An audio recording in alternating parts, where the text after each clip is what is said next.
Hi, Patrick. I'm super excited that you wanted to jump on here and have a conversation with me about the different ways we've worked together and what it's like working with me and what it's been like, because we have worked together in so many capacities. Truly. Yeah, it's been a blessing. Your work is phenomenal, and I just feel blessed to be around it. And actually, our time at the Cather's home just popped into my head. Like, it's even another one to add to the list. And so we'll get to that. But first, you guys, Patrick Semple is a visual artist out of Aspen, Colorado, currently living in California. He is a mobile magic man, literally creating his work from scratch. He makes his own paint. He builds his own frames, and they are exquisite. They are perfect, and you want one of his pieces in your home. Thank you. They're amazing. His inventory is very low right now, so that's a good thing. Yeah. Literally sells or everything he makes or puts them into beautiful luxury homes all across the country, maybe world. I don't even know. This country and Western Europe so far. Sweet. So you guys, I met Patrick on Instagram. I saw his work online. I wanted it at an art show. I was curating in LA, and he was in California at the time, which was so serendipitous because I reached out to him seeing that he was from Aspen, hence Aspen Art Curation. So Patrick, do you want to introduce yourself with your own words and talk a little bit about what it's been like to work with me, from Instagram to in-person meetings to coaching? You know, we've worked in the art fair capacity. We've worked with interior designers to get your work in different home and modeling opportunities. We've written contracts together, and we've done some coaching. Yeah, absolutely. My name is Patrick. Thank you, Madeline, for that sweet introduction. I am visual contemporary painter. Paint paintings on canvas. I do it because I love to do it, and sometimes I don't even like doing it, but I just feel like I must. And in certain times, as a business owner too, and a visual creator, you run up against a lot of speed bumps. And there are times when you are really second guessing yourself and possibly like are even hating what you're doing, or you're wondering, like, should I have gone to trade school and become a electrician or a plumber, or is this an okay thing to do? Or like, my whole family thinks I'm like a kindergartner scribbling on canvas with a crayon. And how do I deal with that? And how do I validate myself in my own eyes without needing the validation of everyone else too? I think a good place to start would be like when you and I met, when you were talking about we met in LA at that real serendipitous time. I had just moved here the first week, and lo and behold, I got a message from you, Maddie, and you wanted to know if I could participate in the LA chapter of the Aspen Art Curation. And I was like, hail to the yes, Mary. And so you kind of gave me a big foot in the door with like a discounted, like maybe even the application fee was waived, and some other things, some other incredible, like unheard of things that I just jumped on, and got to show my paintings in my first ever art fair exhibit in downtown LA. Blew my mind. And I've been doing what I do for a long time, but since I started knowing you and working with you professionally is when I began to believe in myself enough to kind of take the risks that come along with the job of being a visual artist, making their way in the world. So I'm really grateful for that. Oh my gosh, that warms my heart. I love that. I don't think I didn't realize that was your first art fair. It's so timely. I mean, your work is so professionally made. It just blows my mind that there's artists out there that are just creating all this work under wraps. I know. It's kind of tragic. And what I really loved about working with you, Maddie, was that I know how to do these things so well. I know how to frame. I worked in a frame shop before. I mean, not to brag or anything, but to totally brag, I can do framing tricks that like even my boss didn't know how to do.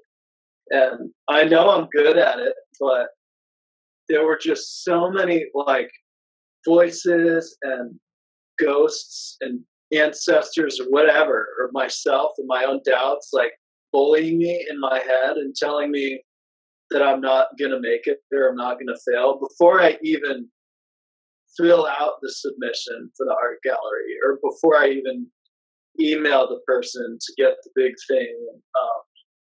So yeah, it was helpful, like I do have some great skill sets and people like them. People want to pay money for them. So I owe it to myself to at least try, damn it. Just put myself out there and learn some of the tricks of the trade to know how to communicate and like cold calling, for instance. Like if you guys don't know what that means, it just means like straight up calling them or sending that email without notice, without, you get the idea to do it and you draft up a little letter and you just go for it.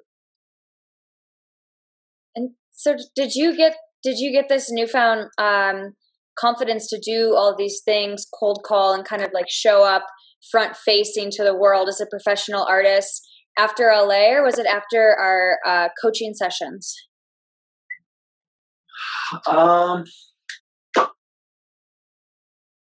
Yeah, doing those art fairs is a real magic trick. It's, I mean, you can put your work up in there all weekend and not sell a thing, but you talk to thousands of people. And I talk to so many kids who don't take no for an answer, who they believed in themselves enough to apply and pay out the ass for that crazy art fair and get there and be in a position where everyone else is doing that. And I mean, it is an incredible networking opportunity. Superfine LA. What are some of the other fairs you guys do? Aqua in Miami. I haven't done that one yet, but I mean, it is invaluable. I'm not even mad that I didn't sell work. I still network and talk with the people who I met there a year ago. And I even went on to get a gallery show with one of the people we like met and partied with and had a good time with. They just knew us well enough to like give us a call and say, hey, can you put your art in the next show? So there's that. When you and I began our coaching sessions, well, let me start this way. As a painter or as an artist, I mean, you go to school, you can go to art school, you can teach yourself. Either way, it takes a long time and a lot of hard work to make the work that you want to make. I bet a lot of visual artists know what I mean by that. Like, it's hard work to render something the way you see it in your head or in your dream. And by doing some of the coaching with you, I was able to kind of notice some of those patterns and discouraging voices and self-deprecating beliefs that were just standing right in my way in plain sight. And the more I noticed them and the more you helped me shine light on them, I just grew exponentially in like going for these goals on and off the canvas. Like I just started making work that I was happier with and therefore feeling more proud of it and wanting to get it out there. I mean, it was like a chain reaction. When you clear those cobwebs and self-deprecating beliefs, it's amazing what can happen, what transformation can take place. So thanks for that. Oh, you're welcome. I mean, you did the work. I can show up at the gym with you, but I can't lift the weights. So you did the work. And so where has it taken you? Tell us about your journey over the last, it's been like 9 months since we did our last session. Like where have you gone? Where is your work now? I mean, I've seen it professionally photographed all over. Your Instagram feed is popping right now. Yeah. Well, 9 months has gone by and I've since had the privilege of showing my work in a real gallery pop-up situation. And that was incredible. And I'm just like head over heels grateful for the ladies at Straight Line Studio for offering me that position there for a couple months. And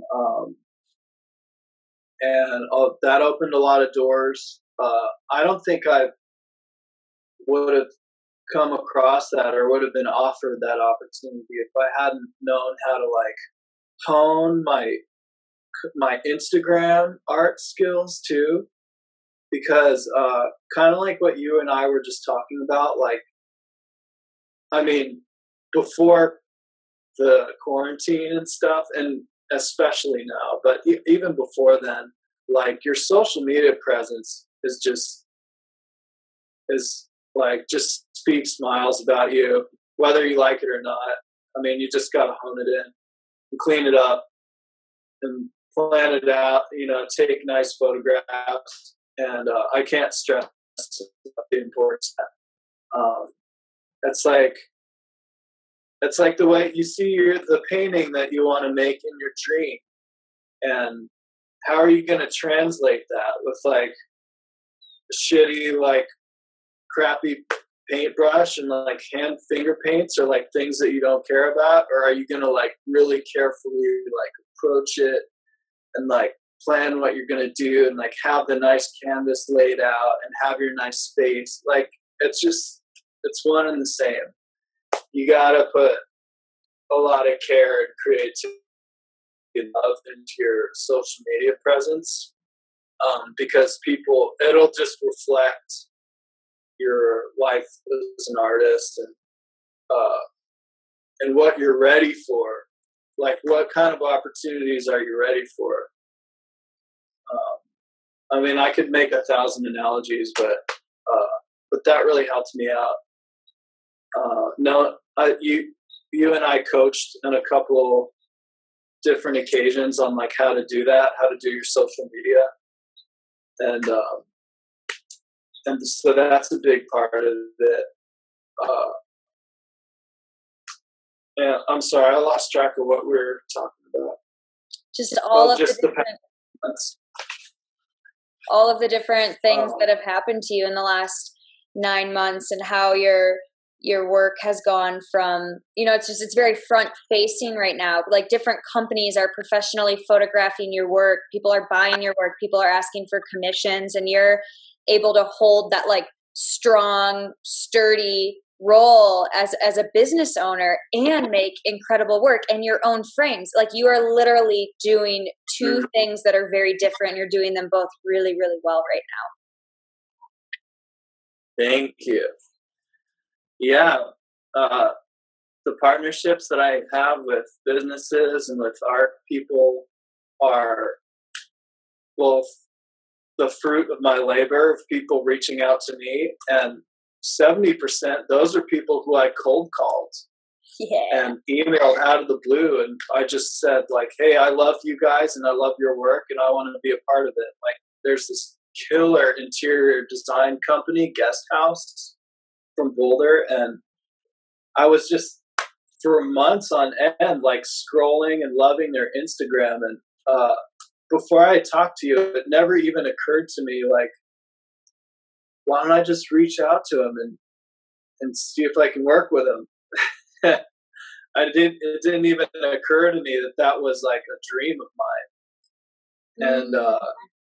And when I emailed them, they were like totally into it. And now we like correspond, and we totally dig each other, and they dig my work, and I love what they do.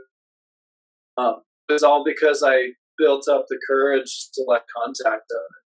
Same goes with a lot of the restaurants and retail shops who sell my work on consignment. Those are just people who I know by their first name, and they know me just because I love their shop, and I wanted to become a part of what they do. And I wanted just to build a relationship with the people who I work with. Yeah, Patrick, you're really good at understanding that this is a long-term game. I use the word game just because I've been gamifying life lately with COVID, trying to make things interesting. But you take every relationship as, you value it, and you put a lot of love into it, and people on the other end can feel that, and they trust you, and they're willing to work with you. And now you're on the feeds that you used to be scrolling, and you're having problems of not having enough inventory. And I bet you now believe that you can, if you have an idea or something comes to you in a dream, like, you know how to turn it into your reality. Yeah. Well, I mean, to some degree, I think your dreams should always be like a little out of reach, or that they should always be like lofty or up there, like you should dream big. And it's a puzzle to make those dreams happen. And I think the more you just kind of enjoy the puzzle, like some of the harder parts of the puzzle will kind of do themselves. And you can just relax and be who you are, and remember what your values are and what motivates you, and just stay control of the wheel,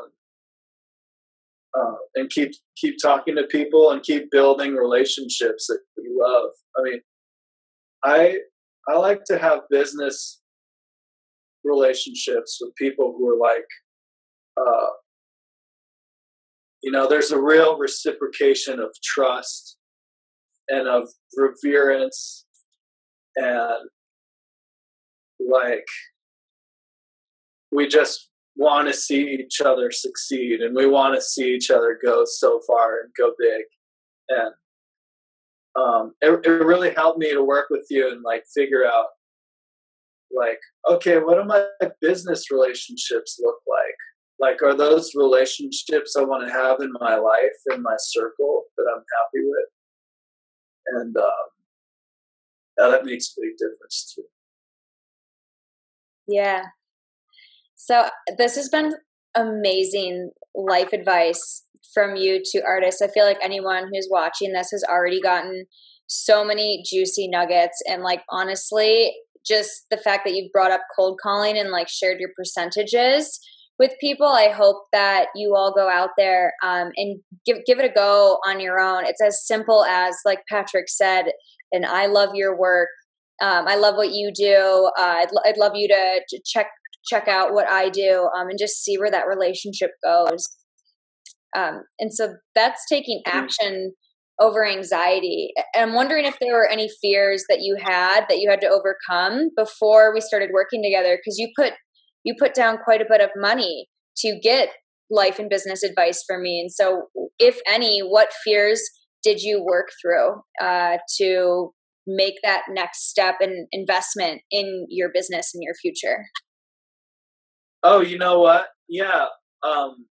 I believe like all services should be paid for, and it helps you feel good about the service, and absolutely, it's like if you get something for free off the street, like you're not, it's just doesn't, you don't appreciate it as much, or I don't know. There's something really sacred about that exchange, and investing in yourself and in your future. And you know what? Now when I go to the art store and I need to buy like the materials, I want to paint a real expensive painting. So I need to buy the nice expensive stuff. And you know what? It's going to last 100 years longer if I buy the nice stretcher bars and the canvas or whatever, or the more expensive paint.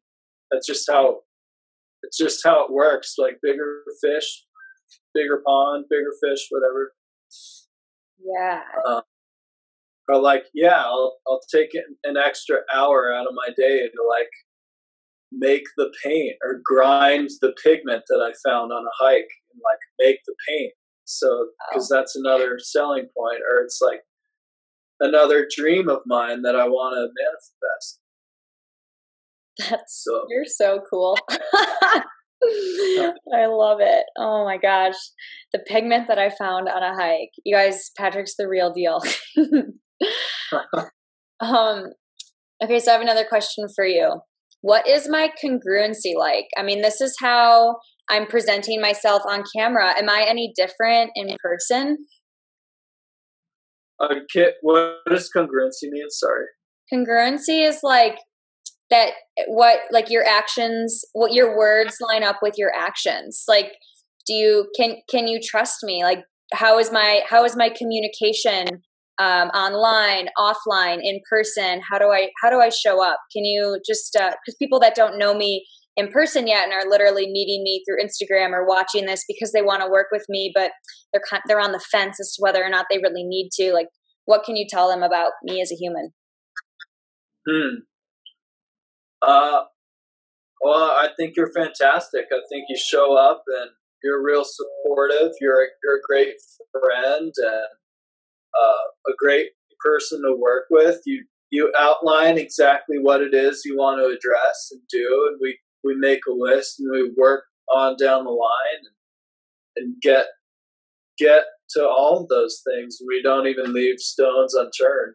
And yeah, you're a real stand-up business person, and you've gone out of your way to like walk around town and like just go on a scout mission. Like where would this artwork really fit? Like who can we talk to? And like put on our fancy shoes and go talk to fancy people. It's like fun. I've had a lot of fun too. Or just mostly fun. Yeah, it goes both ways too. It's like how much do you want to show up for yourself too, and invest in your business?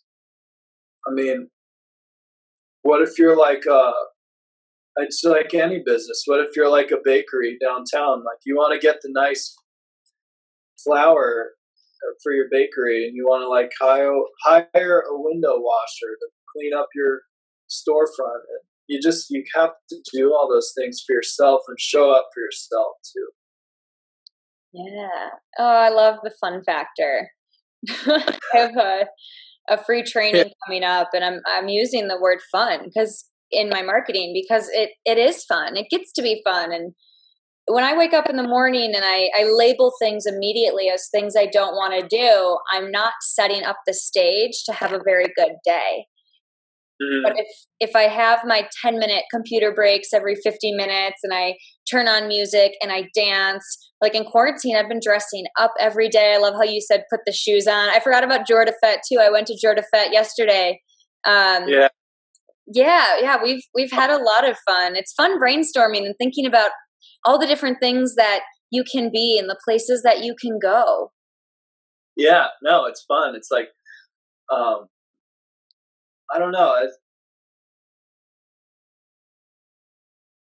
I feel like the path of being an artist is kind of it can be a series of unlearning things and family values or whatever that have been like etched in your subconscious, that you got to unlearn a lot of stuff and just learn how to like have fun and enjoy yourself and like take yourself seriously, but have some damn fun while doing it. Yeah. YOLO. Yeah. Oh. Let me check the chat real quick to see if I have any. How do I get to that? Any more questions?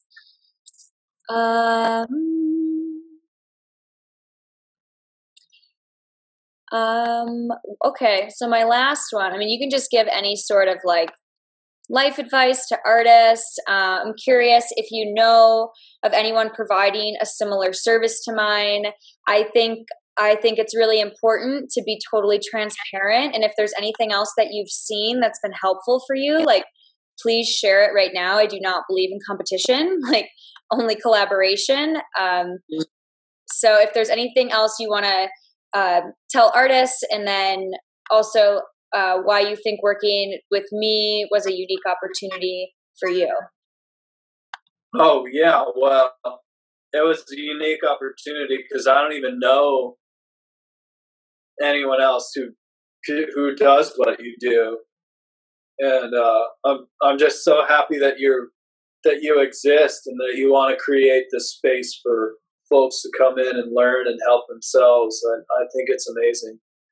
And another really great piece right now that's going around on Instagram is called the Artist Support Pledge. Have you heard of this? No.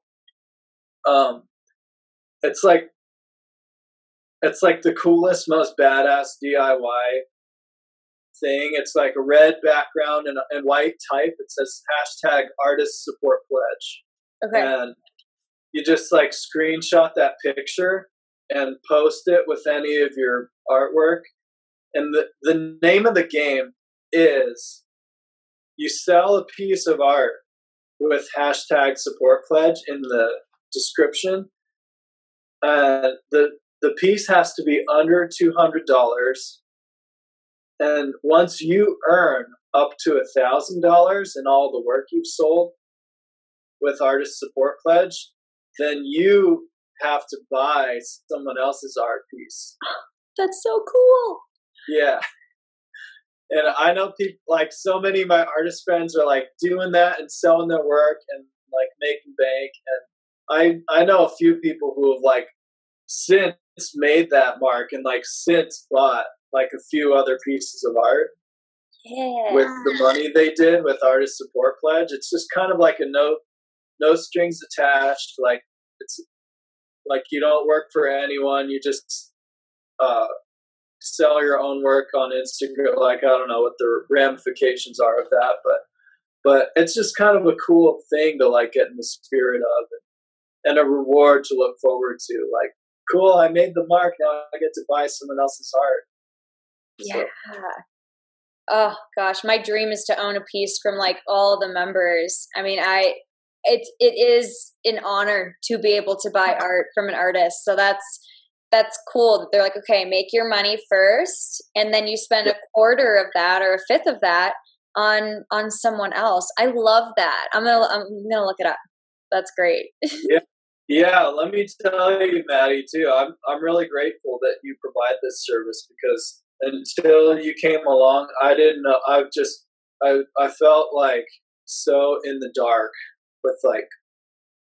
I mean, there's a lot of like territory that's uncharted to me, but I feel so much more empowered to get out there and just grab the bull by the horns and do what I can do and try. Yeah. Oh my gosh, you're so welcome.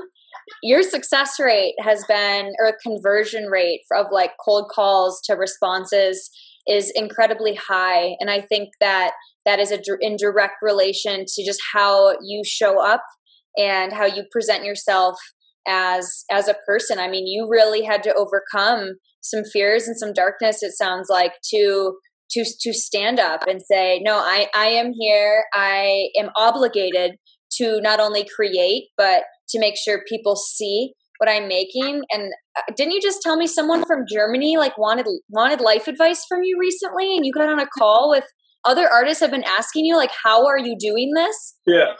That's so cool. Yeah. I mean, I don't know about how other folks about that, but I love just giving my 2 cents to anyone who needs it. And that's how I know how to do what I do is I think you and even someone else, maybe it was like a therapist I had one time, told me this trick where you email like 10 people who you look up to or whose stuff you really admire, and you just email them like, hi, can I have 5 minutes of your time? Like, this is who I am and this is what I do. How did you get to where you are now? Or how did you begin? What did you do to start out? And just by like reaching out to the people who I totally dig, it turns out like their heart beats just like mine. And some of them are really cool to talk to and have really good advice. So I want to be that for other people who have questions or who want to approach me. So can I link your information below this video so people can reach out? Absolutely. Yeah, I welcome that. Yeah, totally, cool. People. There you go, you guys. Your first cold call opportunity right here. And I call that the gifts exercise, and it's literally the second module in the online school that I've created for artists and the membership. Mm-hmm. Yeah, so instructions and email templates, so you don't have to like come up with it on your own. And the key is, if you don't hear back, to reach out one more time, sometimes two, because it's not that people don't want to get back to you, it's that they do want to get back to you and they missed it, or they're busy doing something else that they don't want to be doing but have to be doing. But reaching back out to you and answering that email is subsequently the highlight of their day, as it is yours. Yeah, even though you might be thinking like, oh God, you might be feeling like an internet stalker, but really like your email just made their day. Yeah. Yeah. Cool. Oh, Patrick, this is lovely. Unless you have anything else to say, I think this is great, and I'm going to end it here. Yeah, if you can dream it, you can do it, people. Yeah. Cool. All right. So you guys, Patrick Semple, your first cold call, reach out can be to him. Let him know that what he's doing is amazing and you want to learn more, because he is a wealth of information. Those chicken nuggets, Patrick, I don't even think you realized it, but you just gave people like a lifetime of things to work on here. And I so appreciate that. You're a hero. Yeah. Thanks, guys. Do your homework. Let's make it happen. Make some moves out there. Yeah. Do the craziest stuff. Yeah, while you're outside in your underwear with nothing else to do. Are you wearing pants? I put some on today. You like can never tell. All right, thanks.